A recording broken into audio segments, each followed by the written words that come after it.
Harun uncle মানে আমি যখনই বলেছিলাম রাষ্ট্রীয় কাজের থেকে অন্য কাজে নিজেকে ব্যস্ত রাখতে বেশি পছন্দ করতেন। এজন্য নিজেই তৈরি করতেন নানা ইস্যু।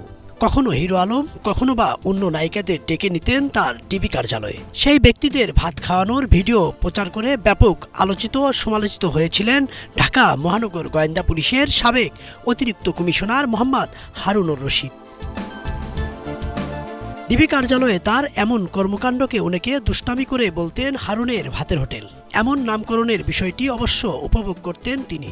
ছাত্র জনতার গণঅভ্যুত্থানে আওয়ামী লীগ সরকারের পতনের পর ভাতের হোটেলের হারুন পলাতক।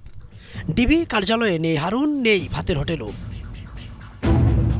নিজেকে সাবেক রাষ্ট্রপতি মোহাম্মদ আব্দুল হামিদের লোক, কখনো প্রধানমন্ত্রীর আস্থাভাজন। চাকরি জীবনের নানা বিতর্কিত ঘটনার জন্ম দিয়েছেন এই কর্মকর্তা। বেতন আর কত, করেছেন দেশে বিদেশে সম্পদের পাহাড়। নিজ বাহিনীতে চাওয়ার ছিল, একজন সামান্য ডিআইজি হয়েও মানতেন না পুলিশ প্রধানের কমান্ড।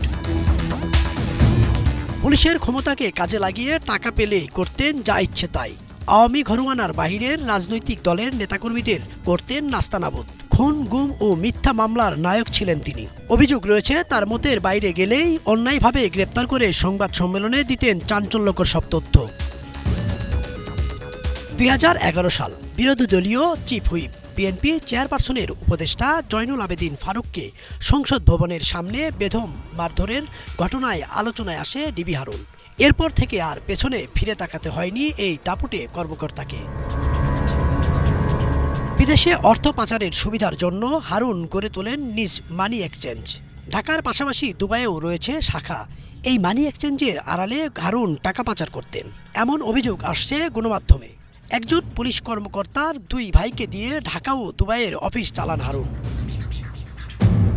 সবশেষ পুলিশের আড়ালে ভয়ঙ্কর এই কর্মকর্তার বিদায় ঘণ্টা বেজে ওঠে 5 আগস্ট গণঅভ্যুত্থানের নেতৃত্ব দেয়া সমন্বয়কদের আটকের মধ্য দিয়ে।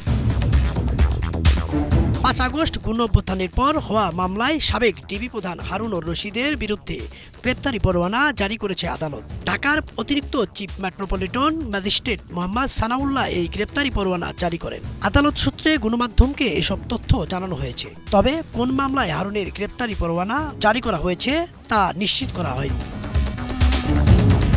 কিশোরগঞ্জের মিঠামইন উপজেলার ঘাগড়া ইউনিয়নের হোসেনপুর গ্রামে জন্ম নেয়া হারুনুর রশিদ মুক্তিযোদ্ধা কোঠায় 1996 সালে আওয়ামী লীগ সরকারের সময়ে চাকরি পান। পরে জানা যায় তার বাবা ছিলেন ভুয়া মুক্তিযোদ্ধা। ইদ্রিস আলম, বাংলা ভিশন, ঢাকা।